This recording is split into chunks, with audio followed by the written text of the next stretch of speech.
వైసీపీలో ఇన్ఛార్జీలను మారిస్తే చంద్రబాబుకు వచ్చిన ఇబ్బంది ఏంటని అంబటి రాంబాబు ఫైర్ అయ్యారు. సీఎం జగన్ వ్యూహంతోనే తాము ఎన్నికలకు వెళ్తున్నామన్నారు. చంద్రబాబు పవన్ కళ్యాణ్ కలిసినా తాము సింగిల్ గానే పోటీలో ఉంటామన్నారు. వచ్చే ఎన్నికల్లో గెలుపు తమదే అని అంబటి ధీమా వ్యక్తం చేశారు. 175 plus 25 team is ready. Team రెడీగా పోతా ఉంది. త్వరలో టీమును ప్రకటించబోతా ఉన్నారు.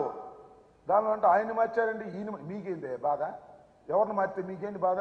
ఏమయ్యా చంద్రబాబు, మేము ఎవరిని మార్చితే మీకేంటి బాధ? మా పార్టీలో మేము మార్చుకుంటాం, సమయాన్ని బట్టి మార్చుకుంటాం, వాళ్ళతో సర్దుకుని మేము టీం రెడీ చేసుకొని సిద్ధమవుతున్నాం. దానికి నువ్వేంటి ఆయన మార్చారే ఏంటో బాధ? ముసలి కన్నీరు. ఈయన మార్చలేదే ఏందో నువ్వు చెప్పినట్టు మార్చాలి మేము, నాకు అర్థం కాలేదు.